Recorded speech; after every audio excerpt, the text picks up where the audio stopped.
मैं आचार्य भरत मिश्र आप सभी को सादर प्रणाम करता हूं। आज का हमारा विषय है जन्म कुंडली में कब और कैसे बनते हैं अकाल मृत्यु योग। किस ग्रहों के कारण ऐसी स्थिति बनती है, किस भाव में होने के कारण ऐसी स्थिति बनती है,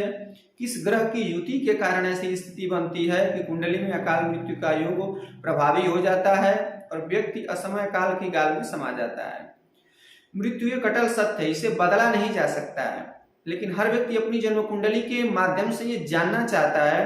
कि किस ग्रह के कारण कब और किस अवस्था में किसके कारण हमारी मृत्यु की स्थिति संभावित है अथवा संभव हो सकती है कि किस अवस्था में हमारी मृत्यु का योग प्रभावी होगा। प्रायः देखने को मिलता है कि जिसकी कुंडली में लग्न में मंगल हो और उस पर सूर्य या शनि दोनों की दृष्टि हो, तो इस प्रकार के व्यक्ति की जन्म कुंडली में दुर्घटना से मृत्यु की आशंका बनी रहती है। राहु और मंगल की युति हो अथवा दोनों समतक हो करके एक दूसरे को पूर्ण दृष्टि से देख रहे हों, तब भी व्यक्ति की जन्म कुंडली में दुर्घटना से मृत्यु होने का योग प्रभावी हो सकता है और संभव हो सकता है। जन्म कुंडली में छठवें भाव का स्वामी पापग्रह से युक्त होकर के छठवें आठवें भाव में हो, तब भी जन्म कुंडली में दुर्घटना से मृत्यु का योग प्रभावी होता है और संभव है कि दुर्घटना से मृत्यु की स्थिति हो। ज्योतिष शास्त्र के अनुसार प्रथम भाव में, दूसरे भाव में और 12वें भाव में अशुभ ग्रह की स्थिति अगर जन्म कुंडली में है, तो ऐसे व्यक्ति की जन्म कुंडली में हत्या का योग प्रभावी हो जाता है और संभव है कि उसकी मृत्यु हत्या के कारण संभव हो, और यह संभव भी हो सकता है इस ग्रहों के कारण।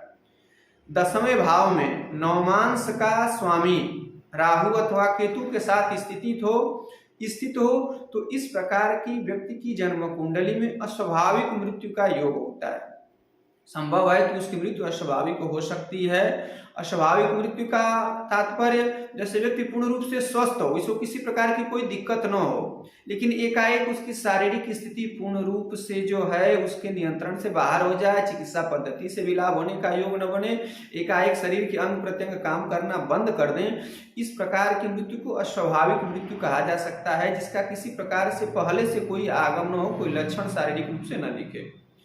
लग्नेश तथा मंगल की युति छठवें, आठवें या 12वें भाव में हो, तो इस प्रकार ग्रहों के कारण जन्म कुंडली में शस्त्रघात से मृत्यु होने के योग बनते हैं। अगर इस प्रकार की स्थिति आपकी जन्म कुंडली में हो तो संभव हो तो उस व्यक्ति का शस्त्रघात से मृत्यु होने के योग संभव हो सकते हैं। मंगल दूसरे, 7वें, 8वें भाव में हो और उस पर सूर्य की पूर्ण दृष्टि हो,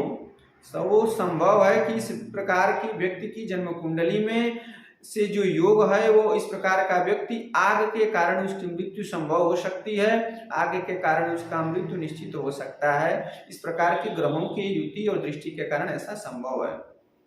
ग्रहों के अगर आपकी जन्म कुंडली में इस प्रकार से ग्रहों की युति है अथवा ग्रहों की दृष्टि है जन्म कुंडली में, जिसके कारण इस प्रकार से दुर्घटना का योग बन रहा हो, शस्त्राघात योग बन रहा हो, अस्वाभाविक मृत्यु की स्थिति बन रही हो, आग से भय के कारण मृत्यु की स्थिति बन रही हो, आग के कारण मृत्यु की स्थिति बन रही हो, तो इस दशा में आप ग्रहों की शांति कराएं। जिस ग्रह के कारण जो योग बन रहा है उसकी आप शांति कराएं, महामृत्युंजय मंत्र का जप कराएं, शिव जी की पूजा कराएं, कुश के जल से, कुशोदक से भगवान शिव का रुद्राभिषेक कराएं, जिससे लंबी आयु और स्वस्थ की स्थिति पूर्ण रूप से प्रभावी हो आपकी जन्म कुंडली में, दीर्घायु की स्थिति बने। और इस प्रकार के अगर आप उपाय कर रहे हैं तो निसंदेह आपको लाभ होगा और आपकी जन्म कुंडली का जो योग है पूर्ण रूप से जो है प्रभावी होकर के आपको दीर्घायु बनाएगा। आशा है आपको जानकारी पसंद आएगी। आप इसे ज़्यादा से ज़्यादा शेयर करें, लाइक करें, शेयर करें। मिलते हैं नई जानकारी के साथ अगले वीडियो में, तब तक के लिए सादर प्रणाम।